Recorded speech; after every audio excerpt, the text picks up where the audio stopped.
नमस्कार दर्शकों, ऐसी न्यूज में आप सभी का स्वागत है।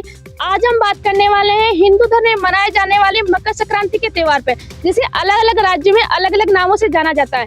कहीं पर इसे मकर संक्रांति कहा जाता है तो कहीं इसे पोंगल के नाम से कहा जाता है, कहीं पर इसे लोहड़ी के नाम से जाना जाता है, लेकिन होता ये एक ही त्योहार है। तो जानते हैं हिंदू धर्म में जो मौजूद त्योहार हैं उनको मनाने वाले जो लोग हैं वो आज हमारे साथ मौजूद हैं, और दूसरी तरफ हमारे साथ मौजूद है संत रामपाल जी महाराज जी के अनुयायी। उनका क्या कहना है इस मकर संक्रांति के विषय में।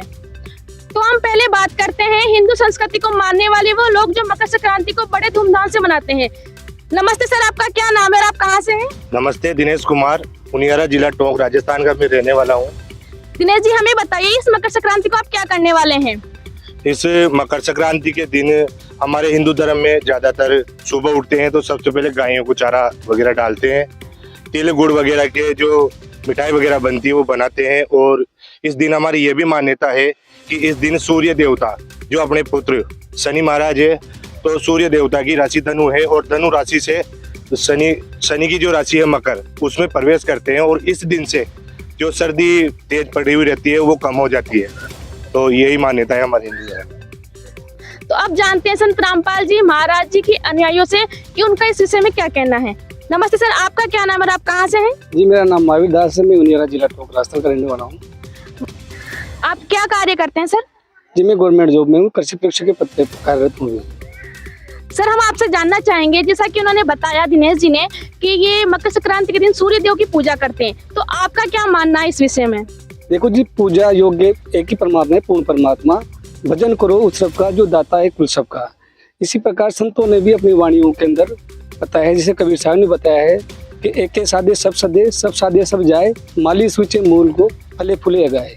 और यही प्रमाण हमारे श्रीमद् भागवत गीता के अध्याय 15 के श्लोक 1 से 5 में लिखा हुआ है, जिसको मैं आपको बताना चाहता हूँ। ये एक बार ये देखिए। जिस प्रकार हमारे भाई महावीर जी ने बताया कि गीता अध्याय 15 श्लोक 1 से 4 में प्रमाण बताया गया है, तो हम उसको आगे दोहराना चाहते हैं कि गीता अध्याय 15 श्लोक 1 से 4 में क्या कहा गया है। ऊर्ध्व मूलम अधः शाखम अश्वत्थम प्राहु अव्ययम छंदासी यस्य प्रणानी न यह तम वेद स वेदवित्। आदि पुरुष परमेश्वर मूल वाले,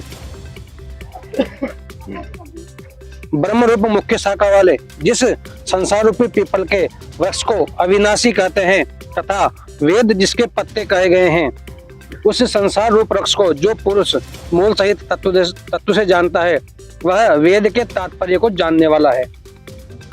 अब इसी श्लोक को गीता अध्याय 15 श्लोक 1 से 4 को संत रामपाल जी महाराज जी ने संस्कृत रूप में बताया गया है कि ऊपर को तो जड़ वाला और नीचे को शाखा वाला यह पीपल रूपी वृक्ष, जिसकी शाखाएं तो ब्रह्मा विष्णु महेश है और जड़ पूर्ण परमात्मा कबीर साहब है। और इसी को कबीर साहब ने वाणियों के द्वारा बताया गया है। अक्षर पुरुष एक पेड़ है, निरंजन वाकी डार, तीनों देवा शाखा है, पात रूप संसार। इसी प्रकार संत रामपाल जी महाराज ने और कबीर साहब ने वाणियों के द्वारा इस चीज को स्पष्ट किया है कि एक पूर्ण परमात्मा की भक्ति करने से ही हमको सर्व लाभ मिल सकते हैं, ना कि पेड़ पौधे, ना कि शाखाओं में और पत्तों के अंदर पानी डालने से हमें फल फूल मिलेंगे। गीता अध्याय 15 श्लोक 1 से 4 में हमने देखा कि एक पीपल का वृक्ष बताया गया है जिसकी जड़ें तो ऊपर हैं और शाखाएं नीचे हैं। उसको संत रामपाल जी महाराज ने दिखा दिया कि कौन तो जड़ है, कौन शाखा है, कौन पत्तियां हैं। अब इसमें अपन को क्या करना है, यह वृक्ष सीधा करना है, जड़ें नीचे और शाखा ऊपर। इसके अंदर संत रामपाल जी महाराज ने, ये देखो उनकी पुस्तक है ज्ञान गंगा, इसके अंदर बताया गया है जड़ नीचे है इसके अंदर और ये तीनों शाखाएं ऊपर है। तो इसके अंदर वापस वही रिपीट करना चाह रहा हूँ कि अक्षर पुरुष एक पेड़ है, निरंजन वाकी डार, तीनों देवा शाखा है, पात रूप संसार। और तना बताया गया है इसमें अक्षर पुरुष और डार अक्षर पुरुष। इस प्रकार ये पूरा पीपल का वृक्ष जो गीता अध्याय 15 है श्लोक 1 से 4 है उसको पूरा दिखाया गया है। और इसके अंदर ये एक पानी डाल रहा है, तो इसके अंदर दिखाया गया है कि जड़ के अंदर पानी डालने से ही पत्तियों तक इसका पोषण होगा सही ढंग से। और इसी प्रकार शास्त्रों के अनुसार भक्ति करने से ही मोक्ष मिलेगा। शास्त्रों के अनुसार क्या बताया गया है कि जड़ के अंदर अपन पानी डालेंगे पूर्ण परमात्मा की भक्ति करेंगे और संत रामपाल जी महाराज द्वारा जो बताए गए हैं मंत्र, उनके अंदर तीनों देवी देवता ब्रह्मा विष्णु महेश, दुर्गा अष्टांगी माता और गणेश जी, इन सभी देवी देवताओं की साधना करनी होती है। परमात्मा ने बताया भी है, तीनों देवा कमल दल बसे, ब्रह्मा विष्णु महेश, और प्रथम इनकी वंदना फिर सुन सतगुरु के उपदेश। इन त्रिलोकीनाथ ब्रह्मा विष्णु महेश की साधना करने से ही हमें यहाँ के सुख मिलेंगे। और फिर इसके बाद गीता के अंदर आगे भी बताया गया है, अक्षर पुरुष, अक्षर पुरुष, परम अक्षर पुरुष, इनका भी वर्णन बताया गया है, वो आपको आगे बताएंगे। तो अब जानते हैं मकर संक्रांति को मनाने वाले उन लोगों से कि वो मकर संक्रांति के दिन और क्या करने वाले हैं। नमस्ते सर, आपका क्या नाम है और आप कहाँ से हैं? मेरा नाम महेश प्रजापति है, मैं उनियारा जिला टोंक राजस्थान से हूँ। और जैसे आपका सवाल है कि मकर संक्रांति के दिन क्या करते हैं, तो मकर संक्रांति के दिन क्या है कि जैसे गंगा स्नान करते हैं, तीर्थ स्नान करते हैं, तो उससे क्या है कि पापों से मुक्ति मिलती है और बहुत से लाभ मिलते हैं। अब जानते हैं संत रामपाल जी महाराज जी के अनुयायियों से कि उनका इस विषय में क्या कहना है। नमस्ते सर, आपका क्या नाम है और आप कहाँ से हैं? जगमोहन दास, उनियारा के रहने वाले हैं। सर हमें बताइए कि लोगों का कहना है कि मकर संक्रांति के दिन गंगा स्नान करने से पापों का नाश होता है, तो आपका इस विषय में क्या कहना है और संत रामपाल जी महाराज जी का इस विषय में क्या कहना है? गंगा स्नान करने से पापों का नाश नहीं होता है।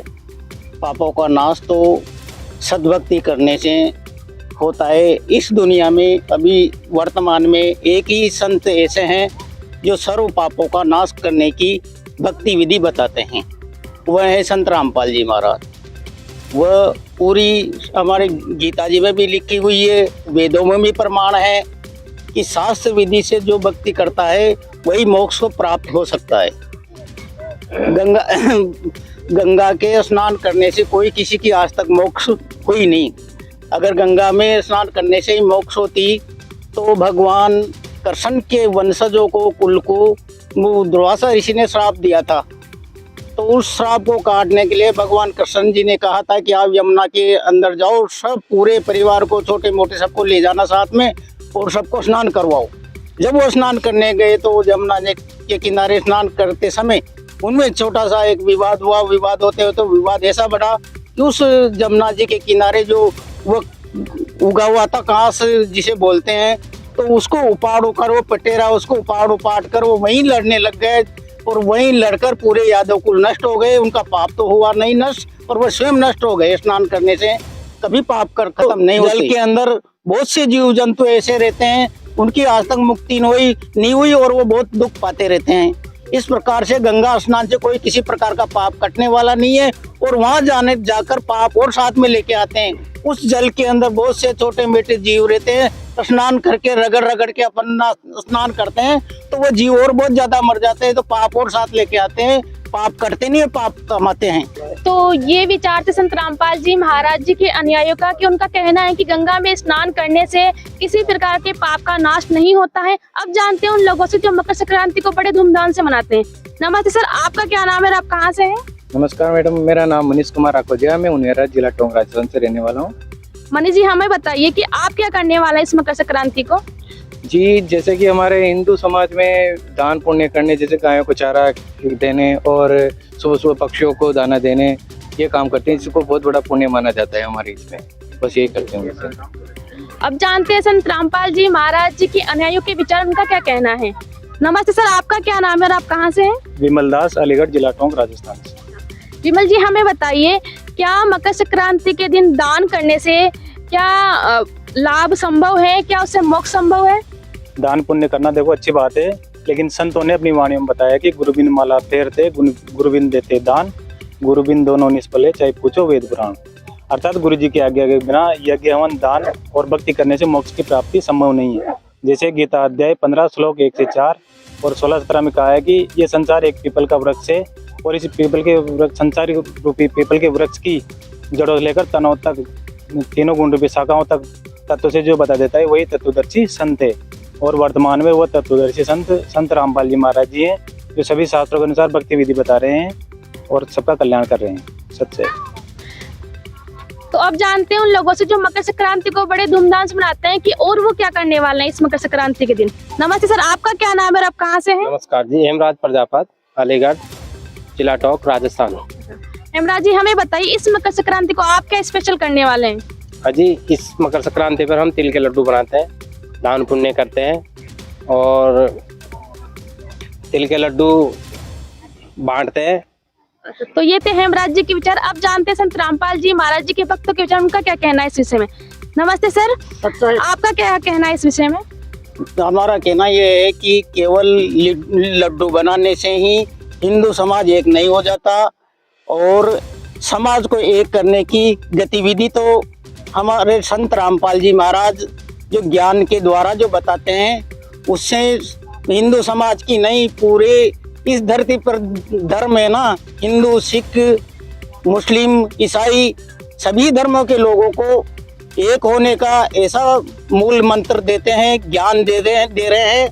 उससे पूरा समाज एक होने की कगार पर अभी वर्तमान में धीरे धीरे खड़ा होता जा रहा है और इन लोगों को तो बहुत टाइम हो गया हिंदुओं को एक करते करते, एक तो वे नहीं बिखर और गए।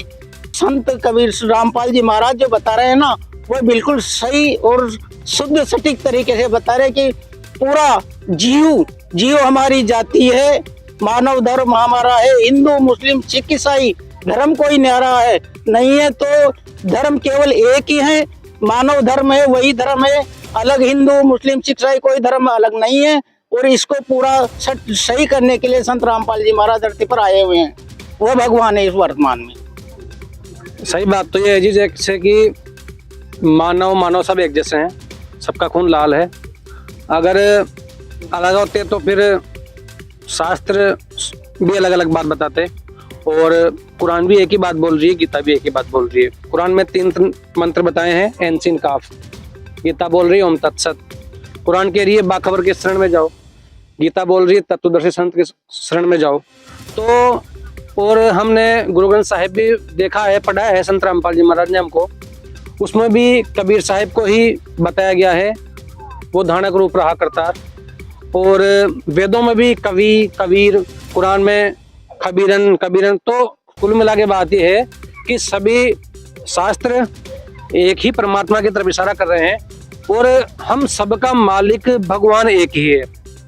और जब हम सर्वप्रथम यहाँ सृष्टि पे आए थे तब एक थे, और कहते हैं ना, नो मन सूत उलझिया ऋषि रहे जगमार, सतगुरु ऐसा सुलझा दे उलझे ना दूजी बार। अगर सभी को कल्याण करवाना है और एक होना है ना सच में, तो संत रामपाल जी महाराज के शरण में आओ और उनसे नाम दीक्षा लेकर अपना कल्याण करवाएं। संत रामपाल जी महाराज जी के भक्तों ने मकर संक्रांति मनाने वाले लोगों के प्रश्नों का तर्क के साथ जवाब दिया, न केवल तर्क के साथ साथ में उन्होंने प्रमाण भी दिखाए। अब जानते हैं उन लोगों के विचार कि अब उनका इस विषय में क्या कहना है। आपका क्या कहना है इस विषय में जो संत रामपाल जी महाराज जी के अनुयायियों ने बताया है?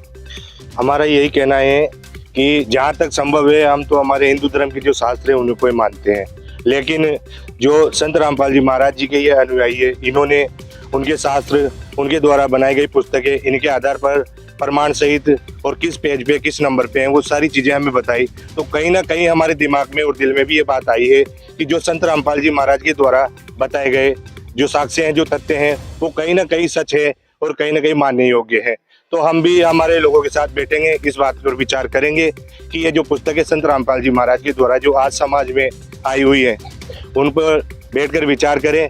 और अगर ये सारे शास्त्र सस्ते हैं और कहीं ना कहीं उनकी भक्ति करने से, उनके बताई गई भक्ति करने से अगर हमारा मोक्ष होता है, तो हम भी जरूर संत रामपाल जी महाराज जी से नाम उपदेश लेकर अपना जीवन का कल्याण करवाना चाहेंगे। बंदी छोड़ गुरु रामपाल जी महाराज की जय हो।